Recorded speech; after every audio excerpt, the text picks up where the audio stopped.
It was another weekend in Monaco where Red Bull weren't fully on the pace, as both drivers struggled to compete with Ferrari and McLaren. The race itself was over after lap 1, where there were plenty of incidents that need to be discussed, so here's my 5 things we learned from the Monaco Grand Prix. My name's Andy, and this is Behind the Drive.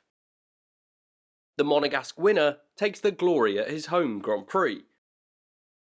Charles Leclerc has had a challenging few years and has been without a race win since July 2022. The Monegasque driver is known to be a qualifying specialist and is quick to find the limit. As a result of this, the Ferrari driver achieved his 3rd pole position in Monaco in his career, and he was hoping that it would be 3rd time lucky as he failed to convert either of his previous 2 pole positions into a podium, let alone the race win. But the driver had another opportunity in 2024 after his brilliant performance on Saturday, and he knew that he just needed to control the pace from the front. The driver had a car that could take to the start of the race, and the conditions were dry, which meant that the variables that cost him in races gone by were not at play this afternoon. From there, the driver was forced to manage 2 standing starts this afternoon, which is where the driver could be most at risk. But, as you would expect from the 5-time race winner, Leclerc comfortably led every single lap and managed the pace and his tyres for the huge stint that most cars were forced onto after the early red flag. In the end, it was a brilliant and comfortable race win for Leclerc, and it was a memorable moment for the driver, who was finally back on the top step of the podium after some difficult times where his teammate has won on a couple of occasions. For me, the driver had to go out and deliver today and get rid of the demons from races gone by, and so for me, I'm going to have to give Leclerc a purple box. He did everything he needed to, and in the end managed to comfortably lead the way to take the checkered flag. Oscar Piastri shows signs of brilliance. This weekend was a battle between McLaren and Ferrari, the 2 teams in the hunt for second in the Constructors' Championship this season. Those 2 teams have been incredibly closely matched since they brought their first upgrades of the season, and generally it's been Norris leading the way for McLaren. But for the 2nd race weekend in a row, it was Piastri that qualified ahead of Norris, and unlike Imola, the Australian driver kept hold of his front row start after showing brilliant one-lap pace in that upgraded McLaren. And given the race at Monaco is often decided on Saturday afternoon with qualifying, the pace of Piastri put him in the best position to be able to lead McLaren and take the fight to Ferrari ahead of him. At the race start, Piastri was fighting to keep hold of 2nd position after Sainz got alongside him into turn 1. The McLaren driver did a brilliant job of holding on to that position after a desperate lunge from the Spaniard. But the pair did make contact, with floor damage for Piastri hampering the rest of his afternoon racing around the streets of Monaco.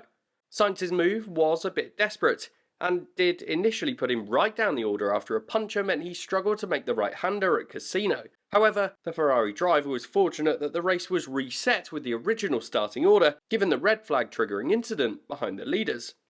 Piastri's race pace has so often been questioned when compared to his teammate. The pair seem to typically be very closely matched on a Saturday, while Norris has the upper hand on a Sunday, particularly when it comes to tyre management. As a result, coming into this weekend, Norris had just under double the number of points of his less experienced teammate. But this weekend, where the race pace was dictated by tyre management, Piastri looked fantastic. The driver seemed comfortable despite being sandwiched between 2 Ferraris throughout his entire race, with the gaps often being around a second both in front and behind. This kind of pressure is significant, especially when a potential podium was up for grabs, and Piastri handled it very well in addition to having the capacity required to think about the ongoing strategy of the top 4, and even as far back as George Russell in 5th, who was critical in enabling the front runners to potentially make a pit stop. You could argue that McLaren had the opportunity to take a risk with Piastri to stop him ahead of George Russell, costing him track position but having the pace advantage to go off to Sainz and then Leclerc towards the end. But lessons have been learned from the races at Monaco in the past, and track position is king around the streets of Monaco. There has been no doubt that Piastri is an extremely talented driver. Often the young Australian is compared to Norris and hasn't quite been at the same level, but this weekend, Piastri had one of his finest weekends in Formula 1 so far, so it's a green box for Oscar Piastri. The Red Bull doubts continue. This season began with consistent predictions from teams, pundits and the rest of the media, and it would be Verstappen to take his 4th World Championship, but it was by how much that was questioned. Could the Dutch driver match his unbelievable achievements of 2023, where he won 19 of the 22 Grand Prix and only failed to finish in the top 2 on a single occasion? But despite the regulations remaining relatively stable coming into 2024, and the beginning of the season looking very similar to the end of last year, as this year has progressed, the Red Bull team have looked less dominant on track, and perhaps cracks have started to appear in the top team in the sport. Of course, Monaco is a unique track, with characteristics that are unmatched by any other on the calendar. As such, typically we see a shake-up in the order, and some teams show strong pace where they've struggled through the year so far.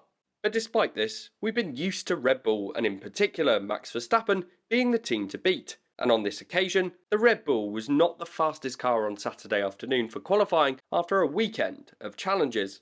In recent races, there have been signs of this. In Miami, Lando Norris was quicker than Verstappen on the same compound of tyre in the final stint of the race, and this cost the Dutch driver the race win. At Imola, the McLarens were taking the fight to Red Bull once again, in both qualifying and the race, as the drivers were very closely matched. And once again, at the end of the race, Norris had more pace than Verstappen ahead of him. Of course, neither of these have been situations where Red Bull have lost on outright pace, given Norris's win in Miami was as a result of an advantage safety car pit stop. But these situations are ones that we rarely saw at all throughout the entirety of 2023, outside of Red Bull's off weekend in Singapore. Throughout all of these challenges, it's been Max Verstappen that has done enough to paper over the cracks and show the Red Bull as stronger than it probably is relative to other teams. During this time period, Sergio Perez has struggled after a strong start to his season, and he's well and truly dropped off compared to Verstappen, as the gap between the drivers is costing the team points. The skill and talent of the Dutch driver has been enough to ensure Red Bull is still fighting at the front, but at Monaco, there was nothing that Verstappen could do to pull that car into the top 5, let alone the top 3. Of course, it's difficult to read into Monaco in isolation. As I mentioned, this track has unique characteristics, and the teams bring specialist Monaco setups just for this Grand Prix. But the signs were there before this weekend, and this is another indication that it might not be quite such a comfortable season for the reigning champions, and it'll be something that's worth keeping an eye on through the rest of 2024. So for me, this weekend it's got to be a red box for Red Bull. Their star driver couldn't bail them out of this one, as the team ended up with 6th and a DNF from this race weekend, despite the team attempting to make the pit stop to get past George Russell on track. The team will hope that as the Formula 1 season goes back to higher speed circuits like the one in Canada, the Red Bull car will return back to form and be the fastest car on the grid once again. Alpine show some pace, but don't help themselves. It's been a difficult season for Alpine so far. The team have become backmarkers and have scored just a single point coming into this weekend. But around Monaco, the team's car seemed to come alive in the hands of Pierre Gasly. The French driver managed to get into Q3 for the first time this season with an impressive Q2 lap. This put Gasly in a great position to go for his first points of the season. After a good start, Gasly was well within the top 10 ahead of his teammate. But after carnage was playing out in Sector 1, it was Gasly's teammate Esteban Ocon that made a reckless move on his teammate into Portier, where the driver dived down the inside in an attempt to get ahead. But the move came far too late, and the pair made contact that flew Ocon up into the air and put him out of the race with subsequent damage. The Alpine boss Bruno Famin reportedly made some cutthroat comments to the French media as he stated that the team would take action after the move that he described as totally inappropriate. This is a sign that the team is frustrated with the driver pairing, and so often Esteban Ocon has been criticised by his teammates and other drivers on the grid for reckless and dangerous driving. With Alpine's 2025 driver lineup yet to be decided, it'll be fascinating to see whether this incident will have a bearing on the longevity of Ocon's position in that team. Gasly was able to continue racing in the Alpine in Monaco, and did manage to secure a single point for 10th position in the end after a somewhat quiet race in the lower end of the point scoring positions. It was a strong result in the end for Alpine, but it could have been a whole lot worse for the team after their drivers collided. So for me, it's got to be a red box for Esteban Ocon, who should know better than that. Kevin Magnussen's racecraft is too dangerous.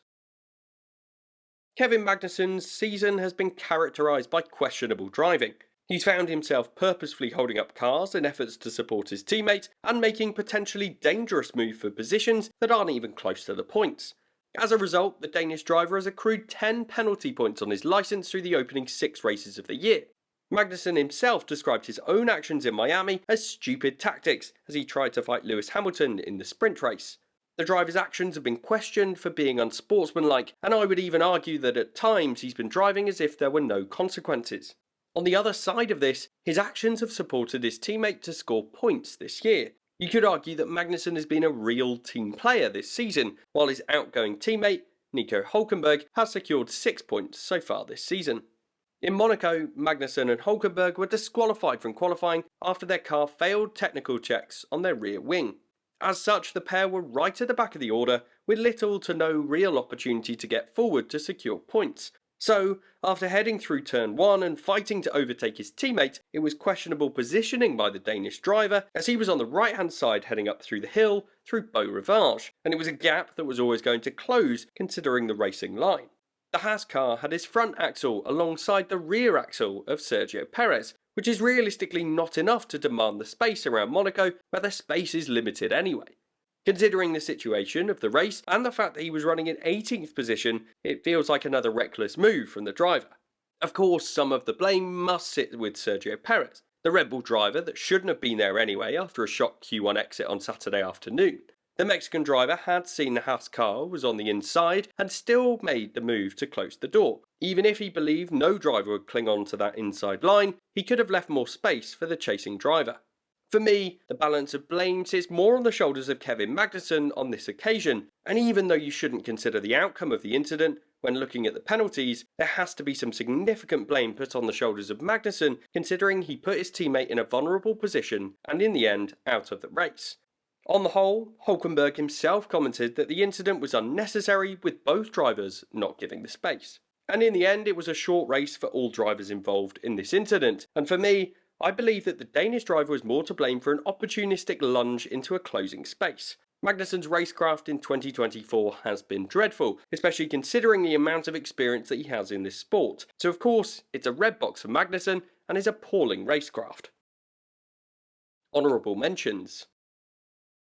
Alex Albon secured his first 2 points of 2024 with Williams, the team that the Thai driver has committed to for his long-term future. It was a strong Saturday afternoon for Albon, who had great pace to break into Q3 and set a time fast enough to start 9th. It was a strong result for the team, who will hope that this is a springboard for the rest of their season. I was also very close to leaving a red box for the Monaco circuit itself. Despite the incidents early on, this track has produced a race where the top 10 at the race start was identical to the top 10 that took the checkered flag. There wasn't a single change of position with those drivers in the top 10, which shows how important qualifying is and how it's impossible to make overtakes stick. With the red flag meaning there were few in-race pit stops, it was inevitably going to be difficult for all drivers to make a strategy differential work, but it was a truly boring race this afternoon at Monaco. Hopefully, this will all change at Canada though, as Formula 1 returns to the more traditional race circuit next time out. So make sure you subscribe to Behind the Drive to stay tuned for that one.